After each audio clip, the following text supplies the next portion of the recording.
Добар ден, добре дојдовте во Актуелна тера. Еве ги вестите на денот. Се апсат хакери низ Македонија. Дали стршленот од Кавадарци е опасниот азиски вид? Ману и Битолскиот универзитет.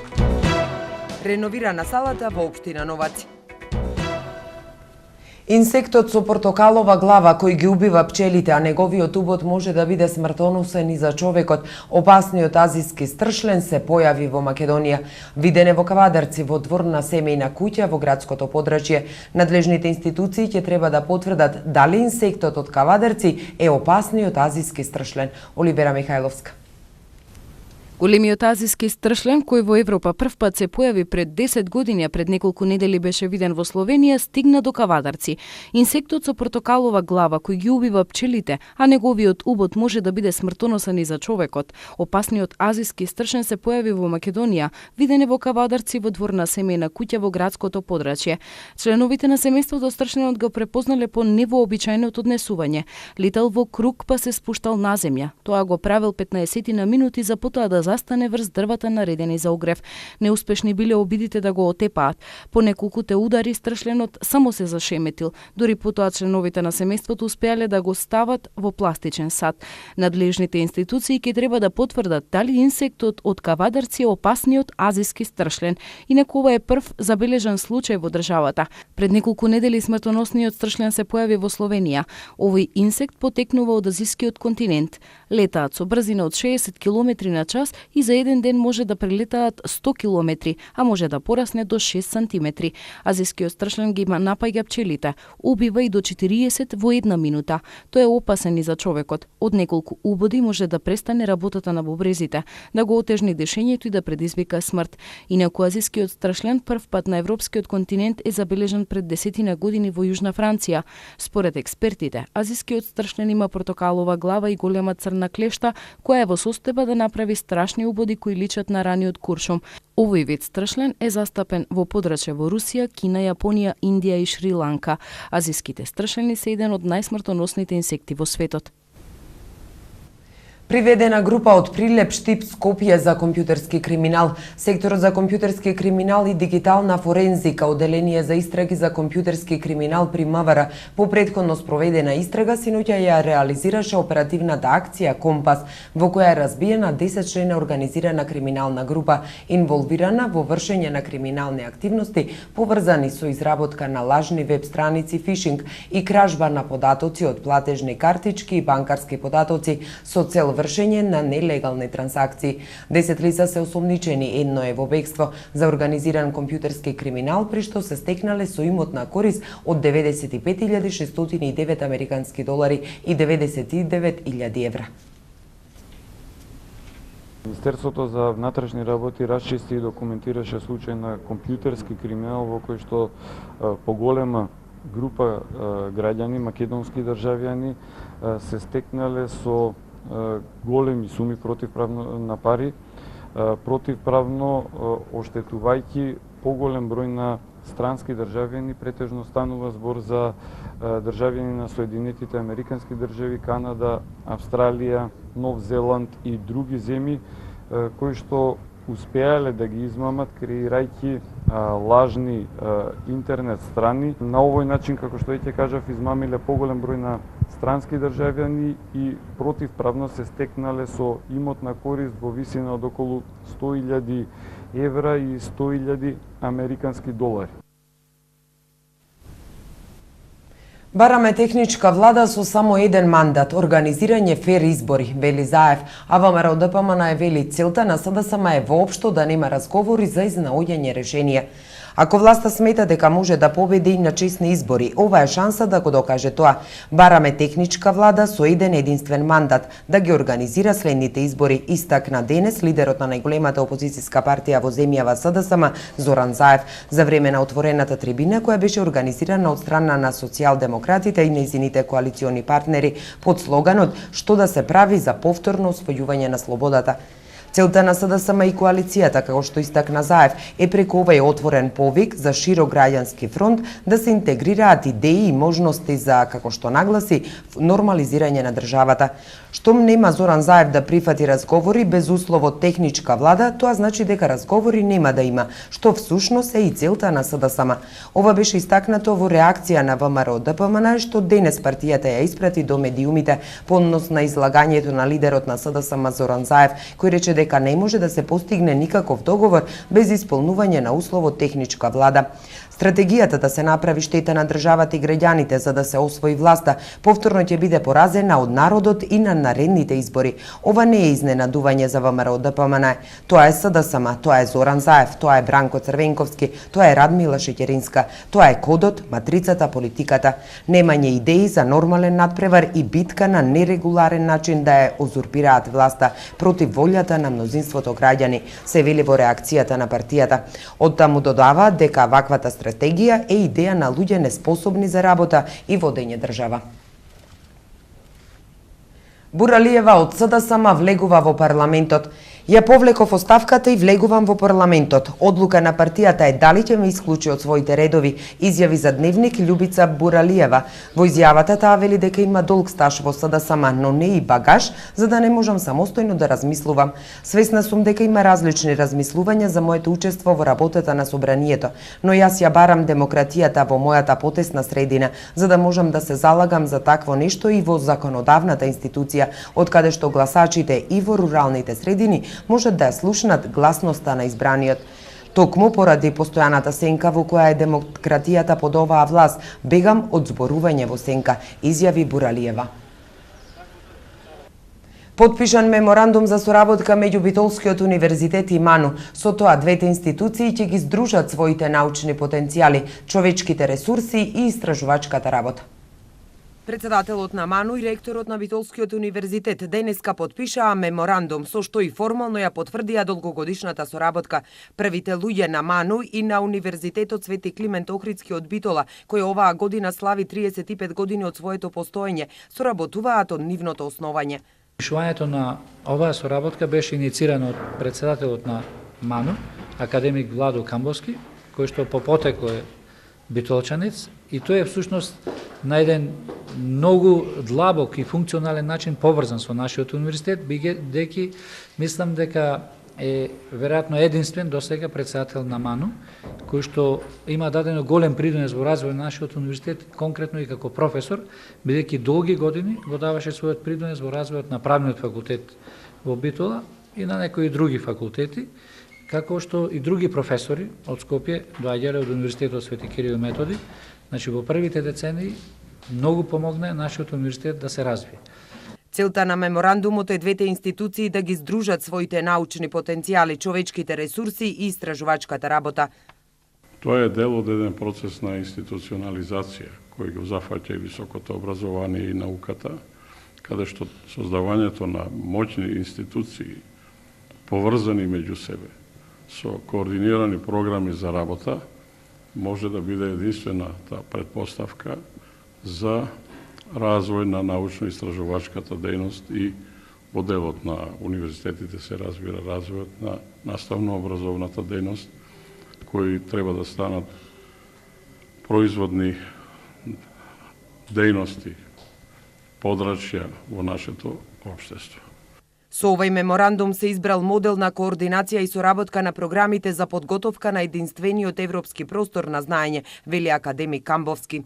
Од една страна обезбедува секој да ја задржи својата самостојност, автономија и слобода на програмирање, што одговара на духот на науката, и од друга страна пак да ги рационализира, некако да ги координира активностите за да извлече максимум од она што е наш потенцијал. Ние мора да знаеме дека живееме се уште во едно недоволно развиено општество кое не може да одеднаш да направи еден квалитативен скок, па да создаде преку ноќ некоја сјајна научна инфраструктура, да обезбеди потребен кадар. Ние гледаме и преку универзитетот како тешко и долго трае создавањето на наставно образовен и научен кадар, понатаму да набави некоја најсовршена опрема, значи треба да се оди чекор по чекор и да се искористи оптимум од она што го имаме како постојна научна инфраструктура. Академијата, институтите, универзитетите, факултетите, опрема со која располагаат, кадар со која располагаат. Официјализирањето на соработката меѓу МАНУ и Битолскиот универзитет беше поздравена од присутните професори и академици кои оценија дека на овој начин науката ќе биде повеќе интегрирана. Еве што ќе гледате во продолжението на Актуел.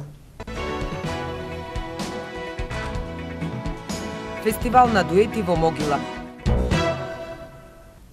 И за други теми по кусата пауза, останете со нас. Вашето мислење нам ни е важно, затоа што Тера телевизија е на страната на гледачите. Искажете ги вашите ставови на нашиот веб-портал tera.mk. Прашањето за оваа недела гласи: кои од овие земји ќе играат во големото финале во Бразил? Бразил, Холандија, Франција, Аргентина, Коста Рика, Белгија, Германија, Колумбија. За резултатите од анкетата читајте на tera.mk или гледајте во вестите на Тера телевизија.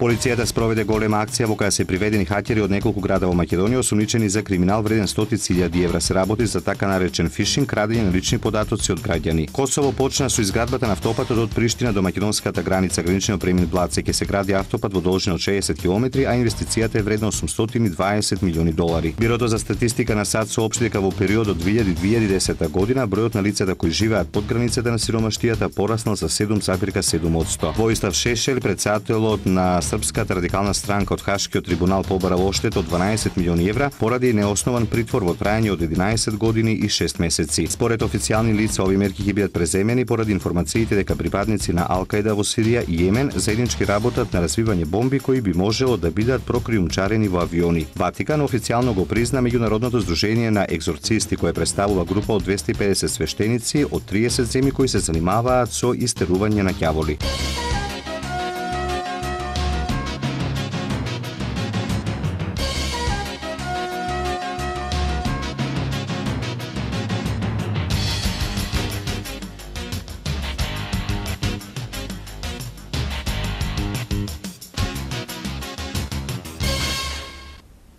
Синоќа свечено беше отворена реновираната сала во општина Новаци. Настанот беше збогатен и со богата културно-уметничка програма искарана отворено, а со цел да се прослави и 4 јули, денот на независноста на Соединетите Американски држави, во знак на благодарност на поддршката и соработката на општина Новаци со мировниот корпус. Маја Богоевска. Реновирана со финансиска поддршка од Мировниот корпус, синоќа и свечено беше пуштена во употреба салата за приредби, свечености и разни настани во зградата на општина Новаци, како и ново опремената соблекувална. Тоа е во склопот на општината, а поводот е заедно со Мировниот корпус кој ни поможе во финансово во реализацијата, не многу во салата, колку во опремата на соблекувалната на салата. А исто така нима поможено и во пензионерскиот клуб, во центарот, младинскиот центар кој го опреме, кој е веќе во функција во игротеката. Овдека во салата е променето, таванскиот дел е променат, промената и дограмата која беше нефункционална, поставена е и бината е опремена со завеси и исто така и ламинат се постави, а истото во градбата го спроведовме и соблекувалната во делот на бината која се наоѓа. Представничката на Мировниот корпус во Новаци е веќе 2,5 години и е доста активна. Јас сум волонтерка на Мировниот корпус, е американска организација и јас сум тука како пракса. Тие ме пушта тука. Јас знаев за Југославија, имам прабаба, прадедо таму, ама не знаев точно за Македонија, ама сега знам. И сите моите знаат. Многу е убаво, луѓето се многу топли и ќе продолжам да живеем тука. Уште година и пол. Реновирањето на салата, како и младинскиот клуб, е од големо значење за невладините организации од Новаци и културно-уметничкото друштво, кои ги користат овие простории. Голема благодарност за Мировниот корпус што ни овозможи да имаме своја канцеларија и не опремија салата како што е моментално сега. Те надевам во иднина дека ќе има и други проекти. Значи, соработката со Мировниот корпус многу ни поможи, бидејќи денес сме пред остварувањето на еден голем сон за младите во општина Новаци, реновирање на општинската сала, која ни е такако потребна, нели, за остварување на нашите годишни програми. Бидејќи спремаме аматерски театарски представи, исто така други културни активности, семинари. Ќе имаме, нели, поголеми можности за подобро да се искажеме и да ја подигнеме културата на повисоко ниво, нели, како една рурална општина. Се надеваме дека ќе ги следиме поразвиените општини во културни активности. Настанот беше збогатен и со богата културно-уметничка програма, како искарана отворено, а со цел да се прослави и 4 јули, денот на независноста на САД, во знак на благодарност на поддршката и соработката на општина Новаци со Мировниот корпус. На 11 јули во Могила ќе се одржи повтор пат фестивалот на дуети Константин и Елена. Целта и селениците да се соберат и да се видат. Маја Богоевска. Откако минатата година за прв пат се одржа ревијално, оваа година повтор пат во Могила ќе се одржи фестивалот на дуети на народни песни Константин и Елена. Фестивалот ќе се одржи на 11 јули. Тој се организира, значи 11 јули, се вика фестивалот Константин и Елена. Кога би запрашале зошто баш Константин и Елена, кога знаеме дека е 3 јуни, а 11 јули, тоа е една слава во Могила, значи селска слава, кој што на самата слава тој настан, значи не може да се организира, го померивме 11 јули, пошто сакаме, значи могилчани колку што има во Могила, толку ги имаме надвор од границите и сакаме да бидат присутни сите на овој настан. И прошла година, значи имавме огромна бројка, тој фестивал се одржа на фудбалскиот стадион Димче Могилчето во село Могила. Фидан Шемовски, могилчанец кој работи и живее во Германија, е познат по тоа што секогаш помага на сите македонски фестивали на народна музика. Оваа желба за фестивал во Могила во него тлеела долго време. Фестивалот е направен за сите македонци и за сите наши кои работа во туѓина, така речено, да дојдат да се видиме и тој ден да ни биде изборен за секогаш, секоја еднаш во година да си го планираме, да си дојдеме тука, да се видиме, да се изнапееме заедно со сите овие естрадни пејачи, музичари што ќе бидат тука, едно 6-70 души сигурно се вклучени тука, кои дуети, кои пејачи, сите со нови песни, нови цедиња и го спремаме, тоа е најдоменно заедничко со градоначалникот, да го направиме, ланска да го направиме малце по-аматерско, беше многу успешно и добивме убави захвали по народово, убави критики.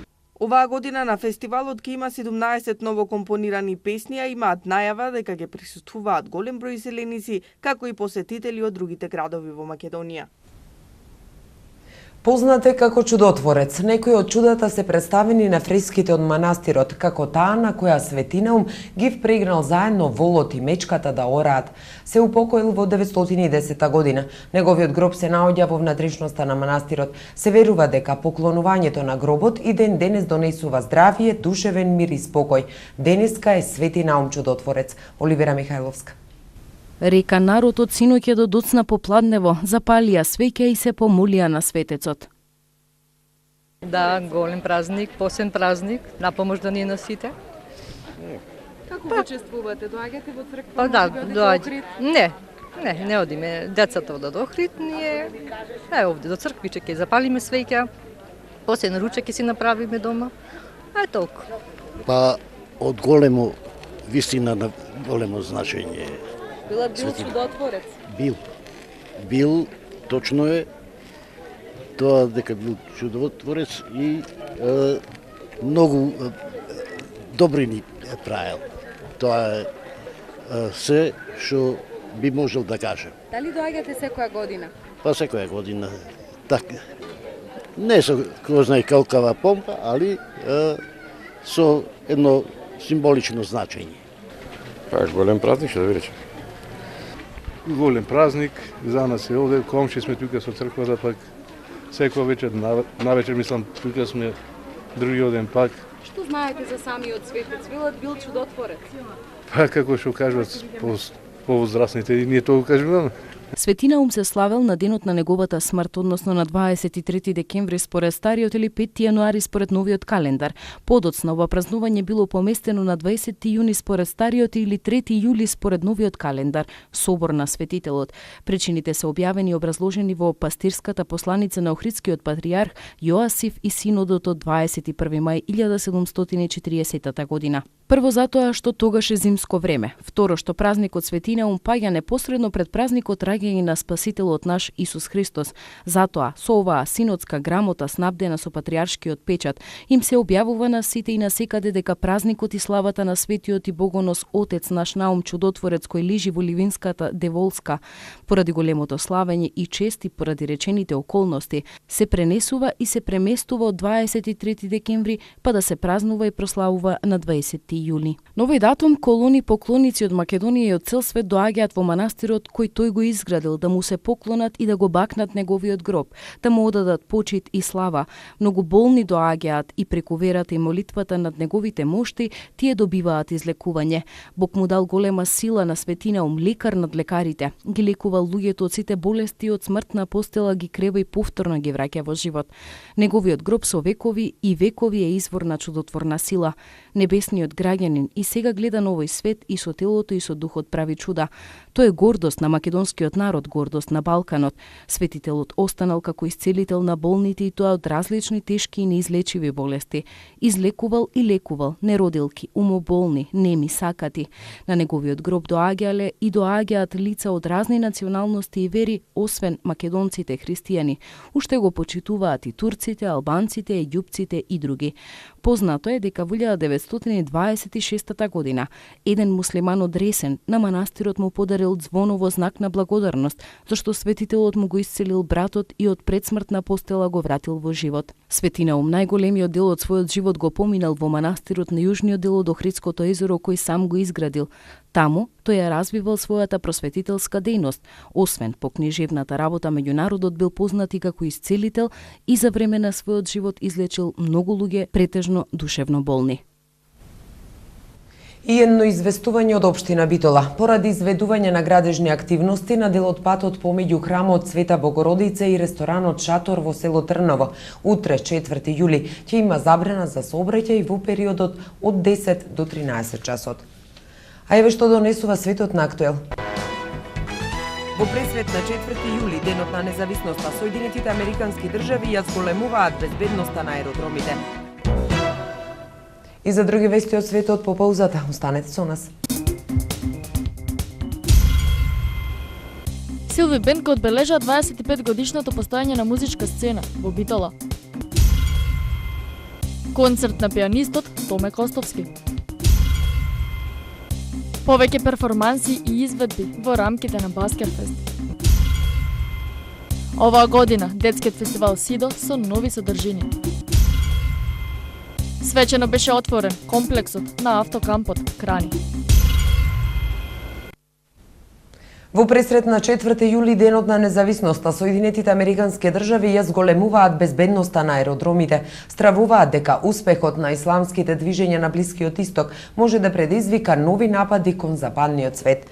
Американските власти ќе ја зајакнат безбедноста на странските аеродроми од кои има директни летови кон САД. Одлуката е донесена откако добиле информации дека припадници на Ал-Каида во Сирија и Јемен развиваат бомби што би можеле да бидат прокриумчарени во авиони. Заедно со земјите членки на Европската Унија разгледуваат и стратегии за проверка на патниците и вградување нови уреди за детекција на бомби.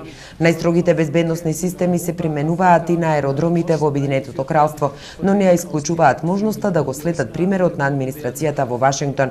Би сакал да можам да ги убедам сите дека на нашите аеродроми се спроведува еден од најстрогите безбедносни режими во светот, исто како и во Соединетите Американски држави. Најважно е да воведуваме мерки за заштита на патниците, вели министерот за транспорт на Обединетото кралство Патрик Меклафлин. Курдскиот лидер побара референдум за независност. Лидерот на ирачкиот курдски регион Масуд Барзани побара од регионалниот парламент да формира комитет кој ќе го организира одржувањето на референдумот за независност. Законодавци соопштија дека Барзани го повикал парламентот да избере датум за референдумот, но не сугерирал за колку време треба да се одржи. Барзани претходно најави дека ќе побара референдум во спорните региони на Северен Ирак за нивно вклучување во курдскиот автономен регион.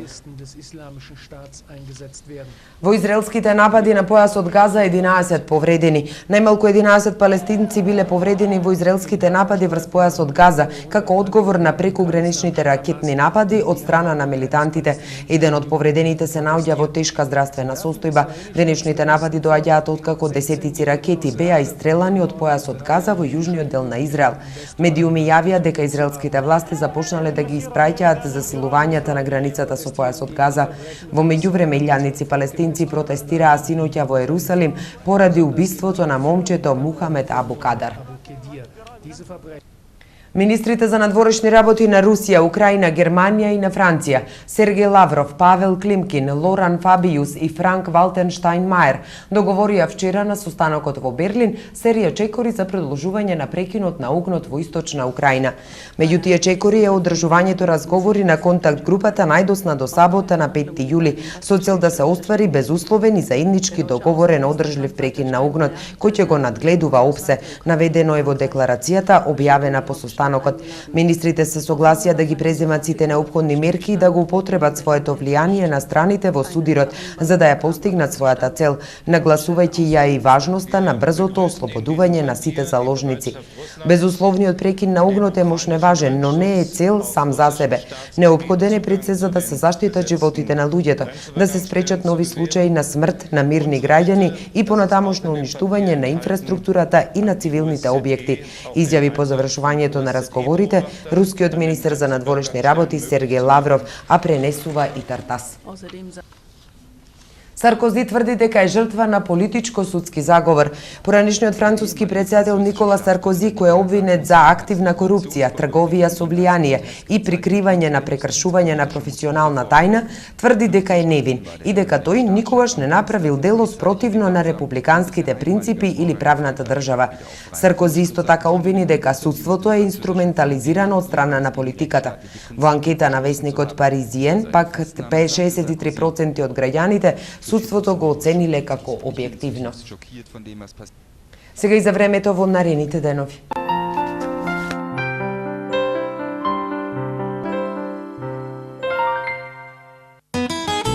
Какво ќе биде времето утре во Европа?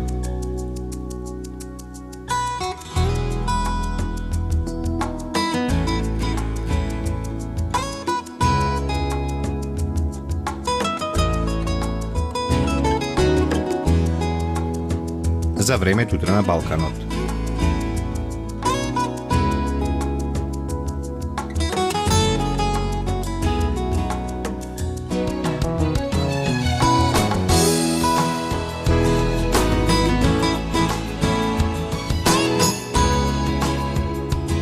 Какво ќе биде времето утре во Македонија?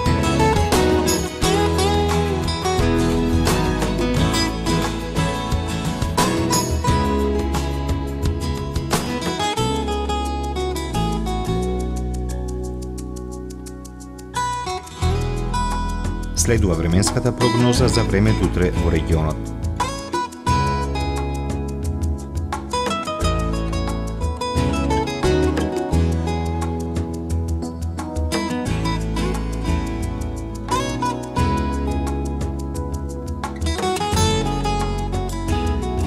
Какво ќе биде времето утре во Битола?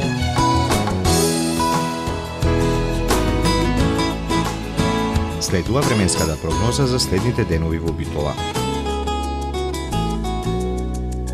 Какво ќе биде утре времето во Ресен? Следува временската прогноза за следните денови во Ресен. Евеа прогнозата за времето утре во Прилеп. Какво ќе биде времето во наредните денови во Прилеп? Како ќе биде времето утре во Кичево? Следува временската прогноза за следните денови во Кичево.